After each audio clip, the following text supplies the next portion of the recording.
Good morning. Hello, my friends of the world. This is a Frazzlog Presents review of Fire Emblem Fates Conquest. And, this is a game that I've been playing for roughly about 35 hours. The game came out, I believe, on the first week of March. No, February. I think it had been, I think it was the first week of March. Yeah, fuck yeah, we got Fire Emblem. We finally beat it. Sadly, it took me this long to beat it. I'm sorry. I know I made a video probably a while ago saying, hey guys, I'm gonna be beating it soon. Oh jeez, I think that, okay, I thought that cop was coming after me for a second. Yeah, so I finally beat it. 35 hours to 40 hours, I'd say, roughly.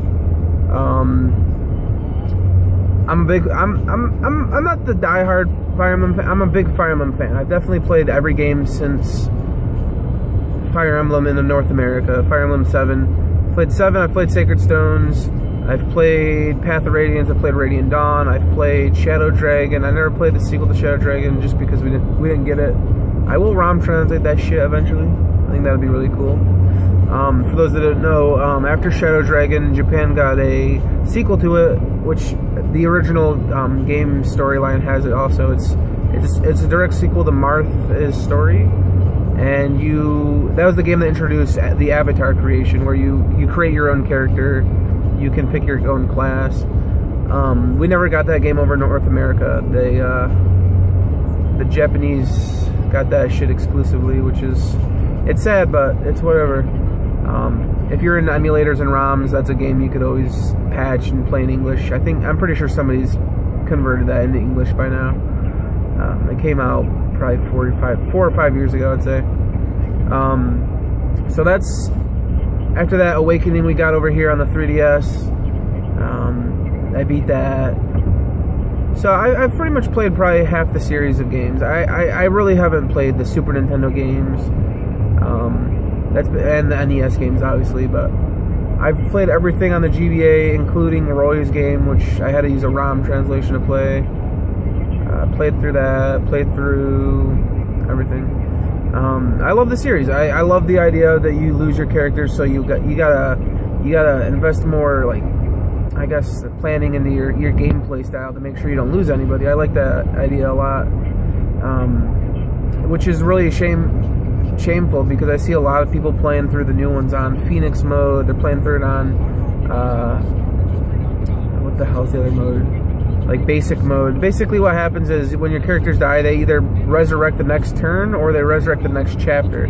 So there's no consequences for losing other than you might, you know, if enemies kill all of your guys, you might lose that round, which to me, on classic mode, if I lose a guy, I already lost the fucking mission right there. I end the mission. I hit LR, select start on my DS, whoop, soft reset it, start all over again. That's just the way I play those games. I don't like to lose people. It's just not. I don't know. I guess I played so much of the old games that I never liked to lose people that it's been burnt into my playstyle.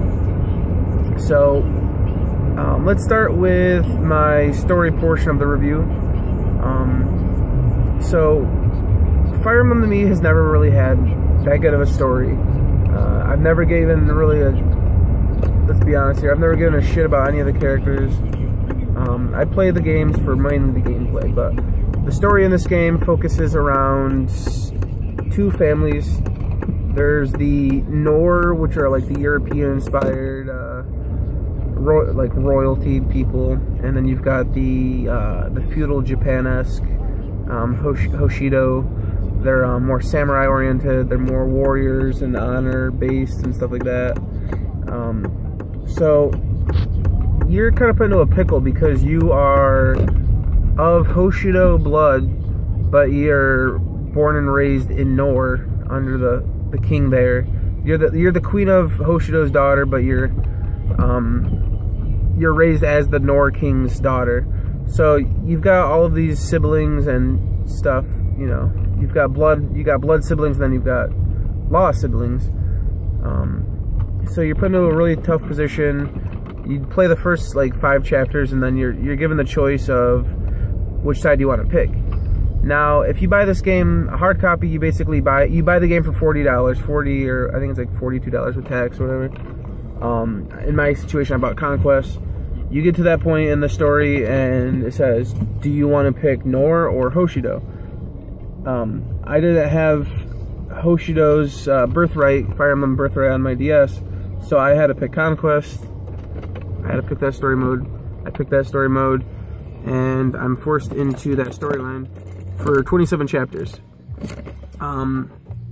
So Conquest, you play as the Norse. You get to see why this king is so mad and crazy and so like just dominative. He wants to dominate the countries, and just he wants to rule everything.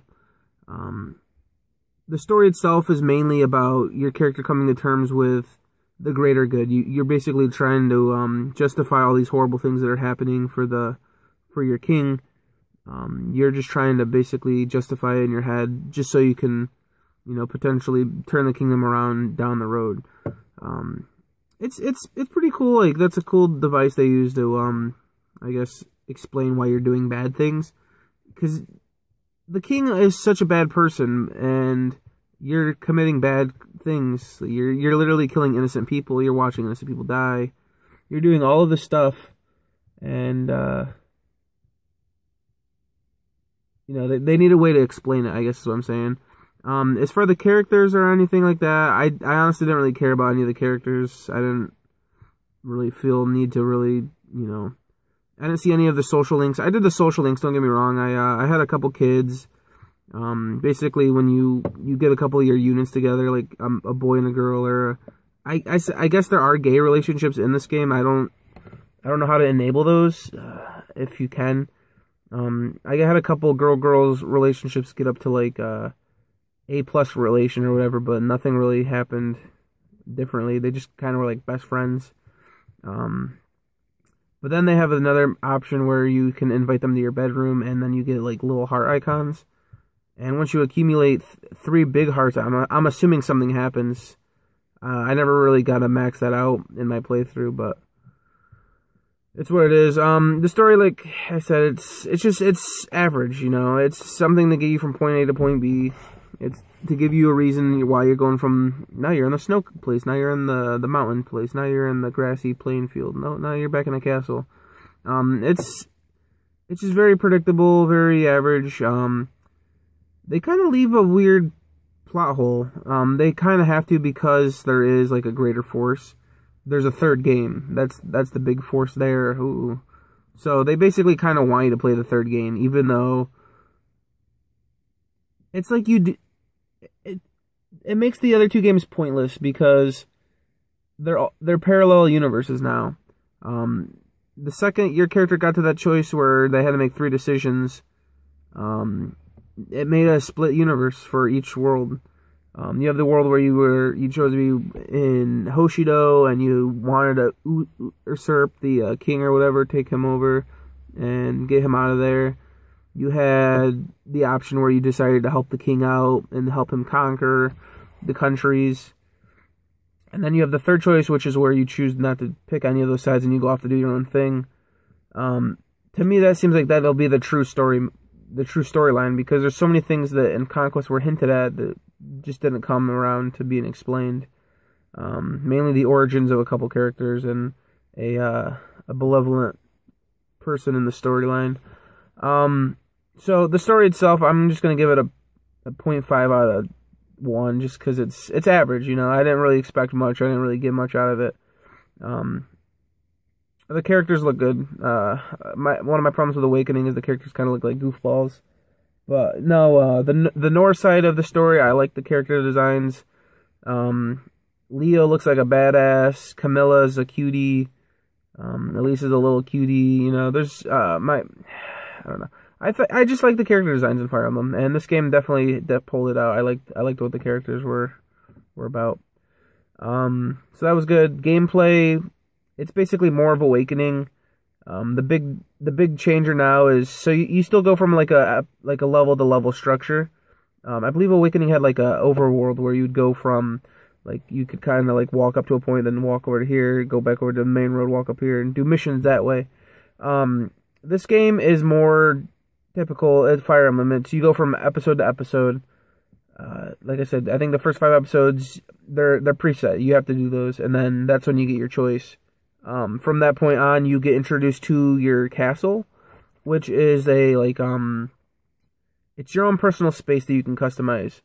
You basically, you pick what kind of style you want. Do you want a city that has water flowing through it? Do you want a city that's all like pure castle, rock formations? Or do you want like a nice grassy plain, you know? You basically pick how you want your castle to look. You get dragon points from completing missions and from visiting other players, from playing with other players, visiting other players. You get these things called dragon points that allow you to reinvest in your city and increase in size, increase what you have inside of there. You can upgrade your buildings. Buildings consist of, you know, you've got your shops, you've got your, I guess just like side buildings that can give you access to more things. For example, you could unlock more songs that play in your castle, so whenever people visit your city, they're going to hear the song that you've selected. You also have, like the arena. You can buy an arena so you can bet resources. There's a resource system that is, it's a pretty cool idea. So there's about maybe 20 resources in the game. They range from gemstones like rubies and sapphires to food items like rice and like cabbage and I think that's pretty much it. There's basically food resources, and then there's like minerals and rocks and stuff, and specimens. Those resources have their own, I guess, uses. So, for example, let's say you buy an item crafting store and you wanted to level up your steel axe that you have. To level up your steel axe, you would need the same weapon of equivalent level. So let's say you have a steel axe +2, you're going to need to have another steel axe +2 to level that up. And then instead of paying with gold, you pay with the resource. So I think axes use rubies. So you'd use rubies to upgrade that thing. So it's another way of just basically giving you another currency in the game. I don't mind it. It's something. It kind of gives you a reason to go explore other castles. So that plays into the social aspect of the game, which is you have a player card that you can either gain through street passing other players in real world. You know, I go to the mall fairly frequently. I met maybe 5 or 6 people in person on Fire Emblem who had it, and then their data goes into my game, and automatically it places their characters in my city square, and I can go visit their cities, see what they've got. Okay, this guy's got a sapphire mine. If I go to his city from now on every day, because you can visit once a day, I can get sapphires from this guy. This guy's got a ruby mine. I'll go over there, get some rubies. Oh, but he also has a rice paddy like field or whatever. I can go get some rice from him. Basically, they heavily enforce the idea that you should be traveling to these other cities and stuff, and it's well worth it. You can also battle the same way. You go to basically their castle and you can initiate a duel. There's a search system. You can look up people who are similarly ranked, people who are ranked higher, ranked lower. It's pretty cool. And there's benefits. Like I said, you get dragon points from doing all of these activities. You need dragon points to level up your city, so you kind of want to do that. If you play this game very balanced, like let's say you're doing a lot of visiting other people after your chapters, usually your resources will like basically recharge. All of your units will be in the city. You talk to them, they'll level up, they'll get more social points that way, they'll give you free items. There's like a lottery store, you want to do that. There's a cafeteria that if you go in there, you can make food, which will level up your units more for battle. You know, you give them a piece of meat. Now your units are going to have more strength for the next mission. There's just little things in the village to do, and they're useful. You do your rounds. You finish a mission, you go back, you sell the items you don't want. You go to the lottery, then you go down to the treehouse and work on some social links. You do some social conversations. You have babies. You do all that stuff. Blah blah And then the gameplay itself it's more Awakening. It's still a top-down strategy RPG. You get your units next to each other to level up their social connections, and then once those level up, you can improve those even further by giving them. It starts with a D rank, then a C rank, B rank, A rank, and then S rank. What they've done though is units that you can't S rank, you can A plus rank them, which will basically give you the same benefits. However, if it is an S rank, that means you can breed with them and have a baby. The way this game is based off of is the males will always have the same baby. Their hair color will be based off of the mother's hair color. So, like, for example, my knight, his name is Silas. I had him breed with this girl named Serena. She's a redheaded, I believe she's a mercenary. So when he had his daughter, she had red hair now. It's a cool system. My problem with the breeding system in this game is I didn't really do too much with the My Castle stuff and the breeding until later in the game. I'm going to recommend right now that you go and breed as fast as possible. Figure out early on what girl character you want with which guy character. They do a pretty good job of introducing new characters like if not every chapter, every other chapter.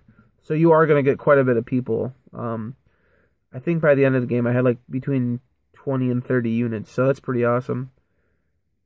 Definitely breed. I highly suggest it, because not only does breeding give you a new character to bring into battle, it also gives you another mission to level up and get more items, which plays into the difficulty of Conquest. Conquest being the hardest game out of the 3 games in the Fate series. Basically what happens is there are no side missions for the most part. You basically go from episode 1 to episode 2 to episode 3, episode 4. Throughout the course of the 27 chapters, there's 3 invasions, which are where these ghostly figures attack your castle. And it basically plays out the same way a multiplayer match plays out. These ghost figures come into your town, you gotta kill them. You can't let them get to your throne. It's very basic. You get experience from doing it, and you get social gains from it. So you're going to want to do those. Also, you're going to want to breed, because you will get those extra missions, which can give you more items and more experience and more social, which is awesome. Because near the end of the game, man, I was dying up along that whole playthrough. I think right around chapter 10, I hit a point where I was just like, fuck, I'm dying. You know, I'll get to a new mission, I'll die at least once or twice, and I'll pass it.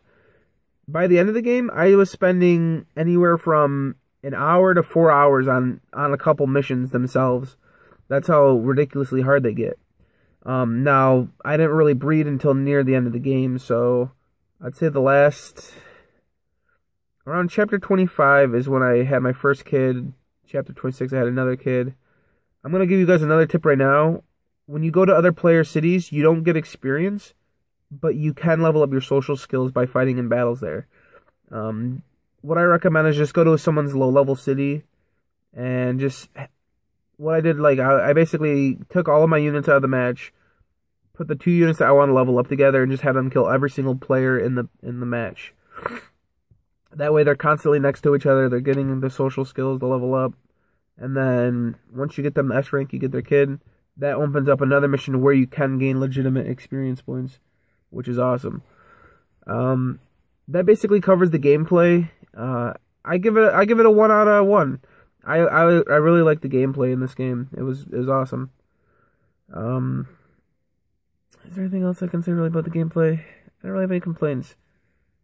Just that it's very difficult. I can't imagine playing through this game on classic lunatic mode. I don't see how that's even possible. But that's pretty cool. So for sound design, I'm gonna give it probably a 0.5, just because not everything's voiced, which kind of sucks. Certain things are they have voice for, like certain like phrases. Like, let's say your character says like what is happening. They have a pre-recorded what, like surprised what clip. And there's so many like things where you're just like you're scrolling through the text, you're hitting A button, okay, you read it, hit A button. These random audio cues will play. And it's weird. I just feel like by this point now we should have fully voiced cutscenes in these games. You know, it feels like we should. But the music itself is, you know, it's typical Fire Emblem. There's nothing that's really... There's a couple catchy songs, like the theme song, and I had a song that plays during my castle, like when I'm in my castle. It's like this really sad piano song. I had that playing. There's a couple songs that are pretty catchy, but like I'm not gonna go out of my way to listen to them again or anything. So that's why I give that a half score right there. So 0.5 plus 0.5 plus 1 is 2. I give Fire Emblem Fates Conquest for the Nintendo 3DS. I give it a 2 out of 3. It's above average. It's like an above average RPG, like a strategy RPG. Like I'm always gonna say Fire Emblem is my favorite strategy RPG. I just can't get into that weird diagonally looking down Final Fantasy Tactics Disgaea camera view. The camera view in those RPGs disorients me for some reason. I don't know why. I've never been able to really put that to the side and just look at it objectively. So that's basically where I stand with that. The game is fun. I definitely had fun playing through it. Like I said, make sure you get as much experience in breeding as you can, because it's gonna pay off in the end. Otherwise, you'll be pulling your hair out like I did the whole game. Don't be afraid to focus on leveling up 1 or 2 units. For the most part, most of the noble family members were my tanks. They come in to the story as advanced units, so they have a lot more experience. They do a lot more damage. And I wasn't afraid to use them, man. I liked them a lot. They were good people, man. I liked them a lot. Camilla, man. Camilla and Leo, they were my boys. Elise was good. Xander was good. Shout out to Charlotte. She was probably the best girl character in the game. Best boy character, I gotta give that to... I'm probably just gonna give it to Jacob, just because Jacob was... He was pulling his weight for the entire game. I had him up at like level 40. He's a level 40 butler.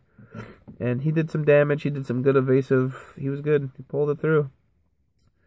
Yeah, so that's my review for 22 minutes. For Conquest, I like that. I'm gonna play through. I'm tempted to play through just Revelations next, but I might do Birthright. I might as well just beat it. I hear it's shorter and it's easier, so I'll probably blow right through that with like no problem. But the cool thing about this series is once you buy your first game for $40, the other 2 games are $20 each. So you basically get 3 games for the price of 2. Alright, goodbye.